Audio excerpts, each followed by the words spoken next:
Hi everybody, Rem Malloy with ItalyForReal.com for lesson 3 of planning your Italian vacation. Let's begin. I do want to remind you that these classes are online anytime.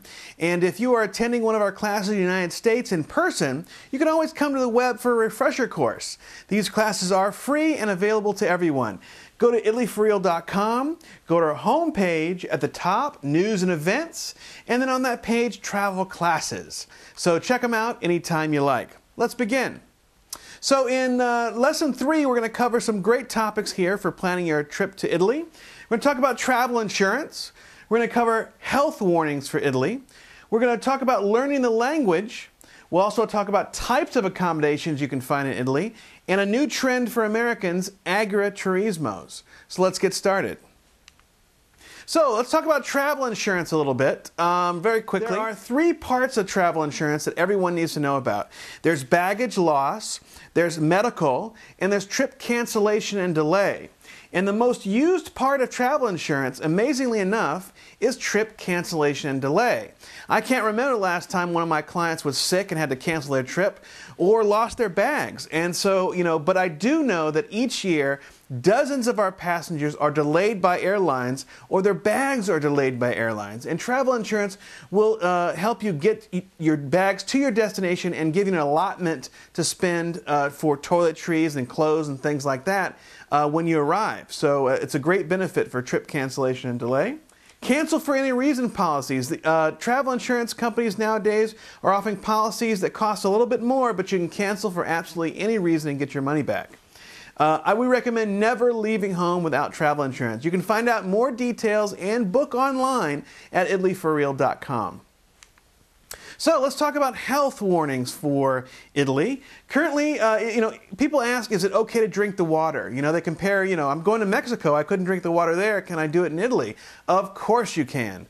Italy, you can drink the water out of the taps in the hotels. As a matter of fact, in Rome, you'll walk around with fountains, and there'll be fountains where you can refill your water bottle throughout the city. That's a great way of saving money during your trip as well.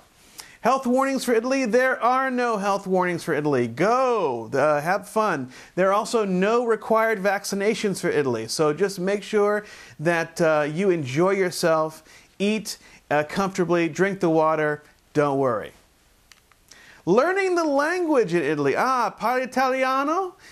This is, why does Italian sound so familiar to us? It's because it's Latin-based. So restaurant, ristorante, pharmacy, pharmacia, bank, banca. It's very familiar to our ears. So when you get over there, you'll start to learn and hear things, and they'll be familiar to you and easier to understand. We recommend learning the basics for Italian only. Don't go to your local university and sign up for the in-depth course unless you're going to move there.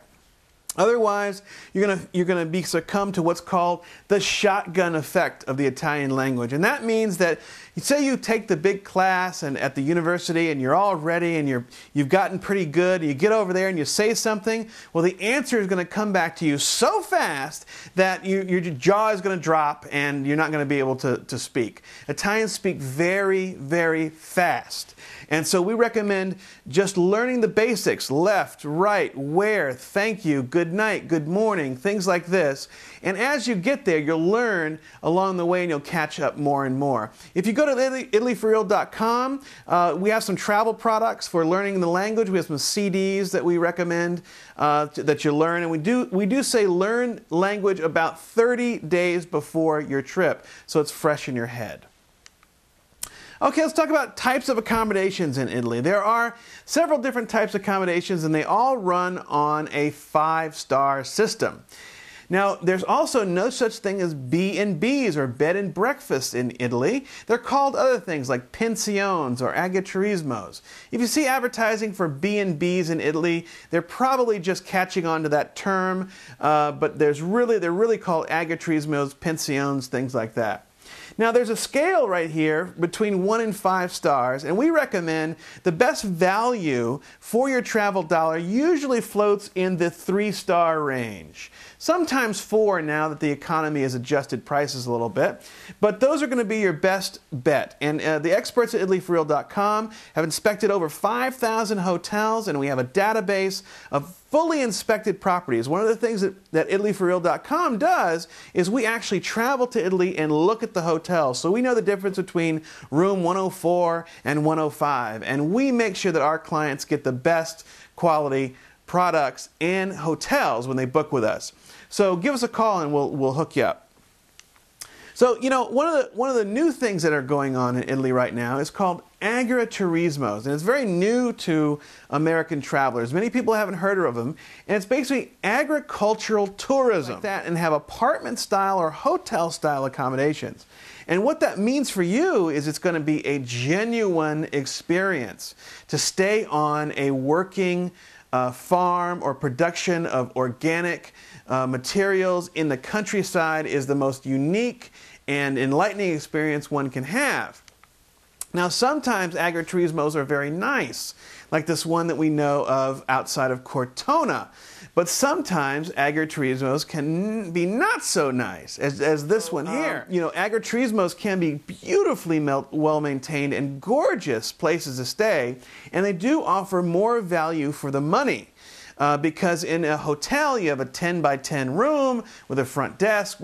At agriturismos you'll have sometimes a kitchen and mountain bikes and places to park and hiking trails and all types of amenities that you normally find at a resort you'd find at most agriturismos. There is a catch. There's a couple of catches. One of the catches is they are all out in the countryside and you must rent a rental car. No agriturismo is going to be on a rail route. Now, agriturismos, if you are in Italy and you want to find one while you're there, the tourist information offices in most towns will have a list of agriturismos. But then you only get the name and the address and must drive out and inspect them yourself. In the United States, ItalyForReal.com is the #1 place for a database of agriturismos. We've inspected hundreds of them. So if you're interested in an agriturismo stay, please contact ItalyForReal.com and we'll get you taken care of. Again, personal recommendation is another way. Ask friends or family, have they ever stayed in an agriturismo? And that's a good recommendation as well. This is the end of Lesson 3. Thanks for joining us. I want to tell you about some great things that are going around at ItalyForReal.com. We do wonderful group travel. We have a great group travel department that can handle groups between 8 and 200 people and design trips all around wonderful interests that the group may have. We do Italy honeymoons, these customized packages just for 2 people that are geared around romance and love. Please check out our website. You'll see them there. Italy weddings. We organize destination weddings from bottom to top, including all of the services for civil, ceremonial, and religious weddings. Also, travel insurance, that's available up online as well. So thanks. This is Rem Malloy with ItalyForReal.com. Thanks for joining us. We'll check you out on lesson number 4.